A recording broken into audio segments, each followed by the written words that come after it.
Guyyaan har'aa kun guyyaa addaati. Biteetota 24 hoggaa 8ffaa kabajaa jirra. Guyyaa waan guddaatti arganne, guyyaa Abbaayillee waan guddaa dalagee hojii guddaarra oolee, guyyaa abbootiin teenya akaakayyoonni teenya itti wareegamtee Adwaa lammaffaa itti arganne. Abbaay ifaa biyya keenya kana hir'isee biyya alaatiifuu ifaa jira. Kanaafuu waan guddaa arganne, guyyaa misoomni guddaan itti argameetiin qamadiin oomishamee kan duraan gargaarsa qamadiin magarre biyya alaatti arganne har'a of dandeenyee biyya alaatittuu gurguraa jirra. Guyyaa guddaadha. Guyyaa koriidariin Finfinnee itti habaaboo fakkaatee biyya Afrikaa, biyya Itoophiyaa qofaa miti, Afrikaa addunyaan daawwataa jiru. Guyyaa ummanni keenya sirni gadaa Oromoo keenya itti kabajame, kabaja argatee manni murtii aadaa ummata keenyaaf tajaajila guddaa kennu guyyaa guddaadha. Guyyaa guddaa kan ammoo kabajuun dirqama keenyas ta'uus qaba. Kanaaf kabajaa jiru. Biteetota 24 egaa biyyi teenya biyya Itoophiyaa guyyaa itti bilisummaan dhugaa ummata Oromoo fi sabaaf sablammoota biyya Itoophiyaatiif guyyaa itti argamedha. Egaa duraanii gaggeessas haa ta'u ummata keenya jidduu walitti bu'iinsi fi garaagartee guddaatu ture. Ammatti ummanni keenya hojii garaagaraa hojjechaa, dargaggeessi keenyallee hojii isarraa eegamuu fi waan isarraa barbaachisu hunda hojjechaa waan jiruuf biteetota 24 injifannoo guddaadha jechaadha ummata biyya keenyaa fi dargaggeessa biyya keenya hundaafuu. Ummata Oromootiif saba Oromootiif nu guddina addaati isaaniif injifannoo guddaadha. Jijjiirama waan guddaa keessatti argatan jechuudha. Aadaan haa ta'u qabeenya keessatti dubartoonni illee akkuma san qabeenya guddaa keessatti horattee jirti. Dubartoonni yeroo ammaa keessatti haadha qabeenya taate dubartoota yeroo ammaa jechuudha baay'inaan. Tan duraan yookaan harka qayyeliitiin yookaan mana namaa hojjetuun uffata daamaa miicuudhaan hojjetatanii bulan haadha abbaa qabeenyaa ta'aniitiin sadarkaa guddaa ta'uu jiru jira. Bu'aa isaa guddaadha. Bu'aa mana hin jedhamne jechuudha. Injifannoon bitootessa 24 injifannoo ajaa'ibaati. Injifannoo ilmi abbaa gadaa itti moohatee biyyattii mataa ol qabee, injifannoo guyyaa dhaloota ilmi abbaa gadaa dhalateeti. Injifannoo guyyaa Oromoon mataa ol qabatteeti. Injifannoon guyyaa bitootessa 24 guyyaa ilmi sabaaf sablammoonni mataa itti ol qabatti.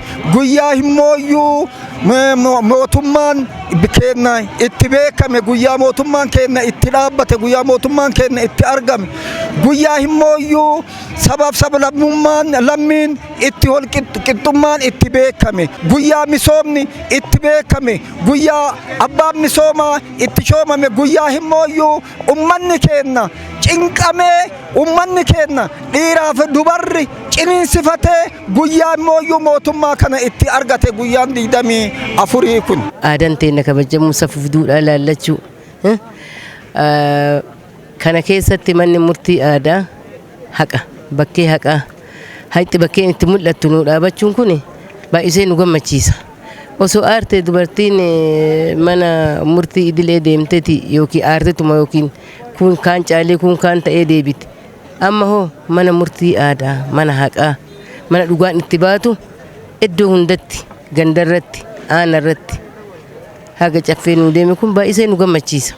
Baay'isee nu dhagama, gammachuu guddaa nu dhagama jedhaani. Biteetota 24 Itoophiyaan badhaadhina hunda galeessa ticeudhaaf guyyaa abdii itti argattee fi guyyaa aduun ittiin baateef akka ta'e ummata Itoophiyaatiif ifa.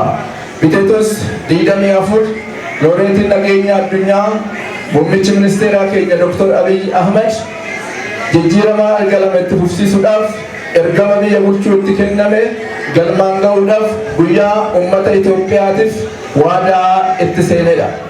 Biteetos 24 guyyaa bilisummaa dhugaa ummanni Itoophiyaa hundi itti eegalateedha. Biteetos 24 Itoophiyaan ni bittinnoofte jedhamee osoo eeggamu Itoophiyaa bittinnaa'urraa kan baraaredha.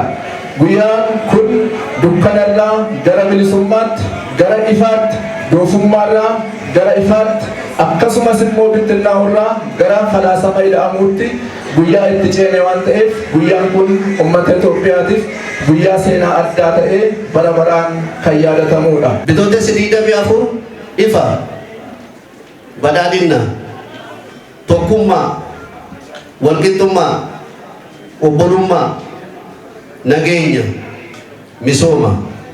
Bu'uura kanaan mootummaan keenya, mootummaan naannoo Oromiyaa akka biyyaatti jiruuf jireenya hawaasa isaa jijjiiruuf hojiiwwan gurguddoo ta'e hojjechuu danda'ee jira.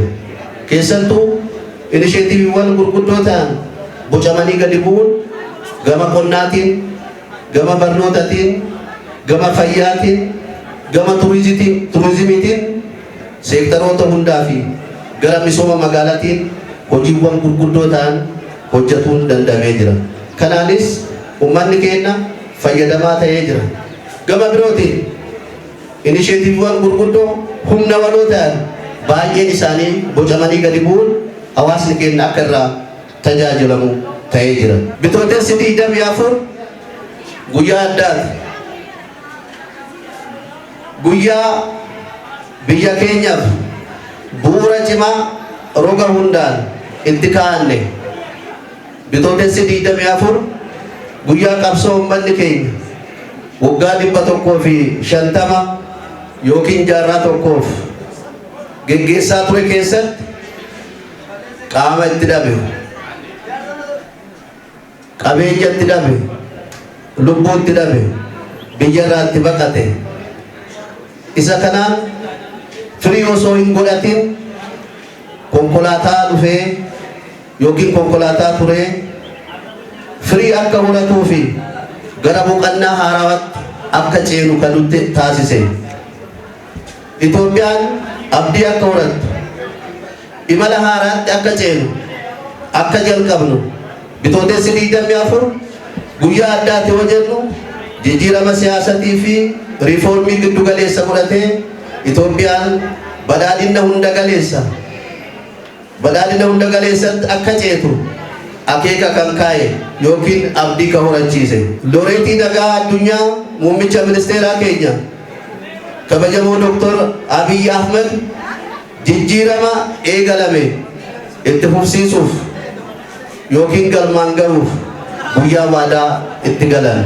Injifannoowwan hanga ammaa arganne caalmatti akka itti fufuu fi fuulaa akka ta'u taasisuuf akeeka fakkeenya badhaadhinaa ta'uuf qabanne sagalee keenya mirkaneessuu qabna jecha injifannoon aarsaan argame aarsaadhaan tiksuu qabna. Guyyaa bu'uura calaqqee dimokiraasiitti argame, guyyaa ol ka'iinsi biyya keenyaa itti jalqabame kanaan guyyaa walqixxummaan sabaaf sablammootaa itti mirkanaa'e. Paartiin badhaadhinaa fi akkasumas daandiin ida'amuu guyyaan itti mirkanaa'e bitootessa 24. Dirreen siyaasaa biyya keenyaa bal'achuudhaan dhaabbileen adda addaa, dhaabbileen siyaasaa namoonni ilaalcha siyaasaa isaaniitiif jecha biyya kana ari'amaa turan yeroo itti biyya kanatti mirga argatanii biyya kanatti itti deebi'e dirreen siyaasaa bal'atee fi dimokiraasiidhaan siyaasa isaanii gaggeeffachuu yeroo itti jalqabaman yeroo kana cabiinsa siyaasaa dinagdee fi hawaasummaa yeroo dheeraadhaaf biyya kana keessa ture galmoota gurguddaa qabanneen bakka buusuudhaan hojiiwwan gurguddaan hojjetamaa jira. Hojiiwwan kana keessatti gama dinagdeetiin hojiiwwan dinagdee damdaneessa qabachuudhaan keessattuu damee qonnaa yeroo dheeraadhaaf dagatamee ture irra deebinee ijaaruudhaaf inisheetiiviiwwan adda addaa qabatame milkeessuudhaaf keessattuu biyya alaatii oomishaalee adda addaa galan, oomishaalee qonnaa galan taarifarraa yookiin ammoo qaraxarraa bilisa akka galan taasisuudhaan uummanni keenya itti fayyadama teekinooloojii gurguddaa kan akka tiraakteraa, kombaayineraa fi jalisiiwwan gurguddaatti fayyadamuudhaan oomishtummaan biyya keenyaa akka guddatuuf hojiin gurguddaa hojjetamee jira.